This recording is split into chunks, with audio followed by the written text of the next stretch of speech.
Classes चल रही होती है, लेकिन सारे स्टूडेंट्स अपने क्लासेस को छोड़कर वॉशरूम के पास जमा हो गए थे। प्रोफेसर जब अपने अपने क्लास में जाते हैं तो वहाँ पर किसी भी स्टूडेंट्स को ना पाकर वो हैरान हो जाते हैं और वो स्टूडेंट्स को ढूंढते हैं कि कहाँ गए हैं सब स्टूडेंट। जैसे ही वो प्रोफेसर वॉशरूम के पास स्टूडेंट्स को देखते हैं तो सारे प्रोफेसर्स स्टूडेंट्स से कहे, तुम सब यहाँ क्या कर रहे हो? तुम्हारी क्लासेस चल रही है और तुम सब यहाँ पर आकर खड़े होकर तमाशा देख रहे हो।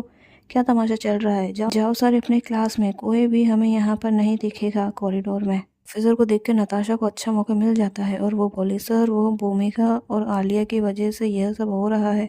वो उनके तरफ इशारा करके बोलती है, इन दोनों ने हमारे दोस्त को चोट पहुंचाई जिसके चलते वो अभी मेडिकल रूम में गया है और इसी वजह से यहाँ पर इतना तमाशा हो गया है।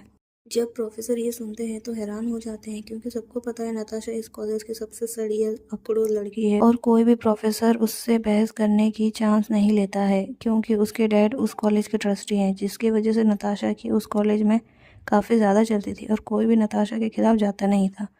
अगर जो उसके खिलाफ जाता था उस स्टूडेंट्स का ट्रांसफ़र पक्का तय था, और कोई प्रोफेसर भी हो। इस घमंड से वो सबको अपने इशारों पर नचवाती थी और एक बात तो उसमें थी कि वो कयामत की खूबसूरत थी, जिसके चलते भी लड़के सारे उसके पीछे पीछे घूमते थे। एक तो वो अमीर ख़ानदान की लड़की खूबसूरत है, इसके दीवाने हर एक कॉलेज के लड़के हैं।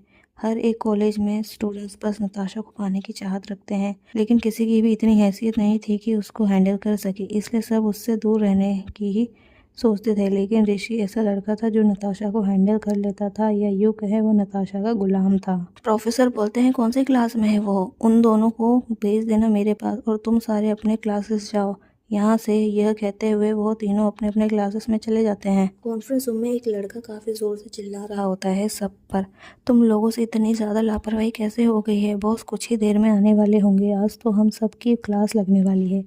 तुम्हें इतना सा काम दिया था वो भी तुम लोगों से नहीं हुआ, इसकी जिम्मेदारी सब तुम ही उठाओगे, मैं कुछ नहीं कर सकता, मैंने तुम्हारा बहुत सपोर्ट कर लिया है। वो गुस्से में उस कॉन्फ्रेंस रूम से निकल जाता है। एम्प्लॉय सारे के सारे एक दूसरे को देखते हैं और अपना सर झुका लेते हैं, क्योंकि उनको जो काम दिया था वो उनसे पूरा नहीं हुआ है और वो अपने बॉस का गुस्सा काफ़ी अच्छे से जानते हैं और उनका बॉस गुस्से वाला ही है और उनकी आज खैर नहीं। यह सब सोचते हुए वो सब कुछ ना कुछ आइडिया निकाल रहे होते हैं कि वो सब कैसे बचे। ए एंटरप्राइज में एक BMW कार आकर रुकती है। विवेक भागकर हॉल में जाता है और मेन गेट खोलता है। उस कार से एक लड़का बाहर आता है जिसकी पर्सनैलिटी काफ़ी शानदार होती है और उसका ऑरा इतना ज़्यादा होता है कि उसके आसपास के लोग भी उससे डर के दूर हो जाते हैं और 2-3 कदम पीछे हो जाते हैं। वो लड़के ने पूरे ब्लैक कलर का फॉर्मल ड्रेस पहना था, ब्लैक लेदर शूज़, हाथ में एक्सपेंसिव रोलेक्स, आंखों में गॉगल्स। वो बहुत ही और एलिगेंट और एरोगेंट तरीके से उस कंपनी के अंदर घुसता है। विवेक भी उस लड़के के पीछे चल रहा होता है।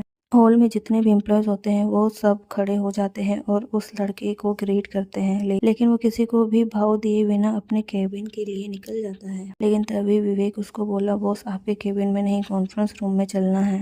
वो लड़का, मुझे पता है, मुझे कॉन्फ्रेंस रूम में जाना है, लेकिन मुझे कुछ चेक करना है। यह कहकर वो अपने केबिन की तरफ जाने लगता है। विवेक अपने माथे का पसीना पोंछता है और थूक का घूंट लेते हुए उसके पीछे पीछे चलता है। वो लड़का जैसे ही केबिन के अंदर घुसता है वहाँ पर वो सब चीज़ अपने एग्जैक्ट जगह पर देखकर वो मुस्कुरा जाता है, क्योंकि उसको बिल्कुल पसंद नहीं है कि उसकी कोई भी चीज़ को कोई भी छुए और एक भी चीज़ इधर से उधर हो। जो चीज़ जहाँ पर है वहीं पर होना चाहिए। जब वो देखता है कि उसका सारा सामान सही जगह पर है तो वो अपने चेयर में जाकर बैठ जाता है और ड्रॉर में से कुछ फाइल्स निकालता है और उसको देखने लगता है। विवेक की हालत और ज़्यादा ख़राब हो जाती है। वो लड़का विवेक से पूछा, एनी प्रोग्रेस? विवेक अपना सर झुकाते हुए, नो बॉस, हम कोशिश कर रहे हैं लेकिन कुछ नहीं हुआ। आप कॉन्फ्रेंस रूम में चले तभी सब पता चलेगा। वो लड़का उस फाइल को टेबल पर फेंकता है और कॉन्फ्रेंस रूम के लिए निकल जाता है। जैसे ही कॉन्फ्रेंस रूम के पास जब हाई हील्स के कदमों की आवाज़ आती है, सब के सब शांत हो जाते हैं। वो लड़का सीधे कॉन्फ्रेंस रूम के अंदर घुसता है और सबको एक बार चेक करता है और सीधे प्रोजेक्टर के पास जाकर खड़ा हो जाता है। उसके सारे एम्प्लॉयज़ खड़े हो जाते हैं और अपना सर झुकाकर उसको ग्रीट करते हैं। आलिया और भूमिका स्टाफ रूम में जाते हैं और वहाँ पर प्रोफेसर उनसे उनके बिहेवियर के लिए पूछते हैं। आलिया, प्रोफेसर हमने कुछ भी नहीं किया, आपको तो उसका नेचर पता है, वो सबके साथ फालतू में लड़ती है और सबको फंसा देती है। आप बताओ, वो हमारे साथ हमेशा वही करती रहती है, हम उसको कितना ही इग्नोर क्यों ना कर ले, लेकिन वो ज़बरदस्ती हम लोगों से पंगा करती रहती है।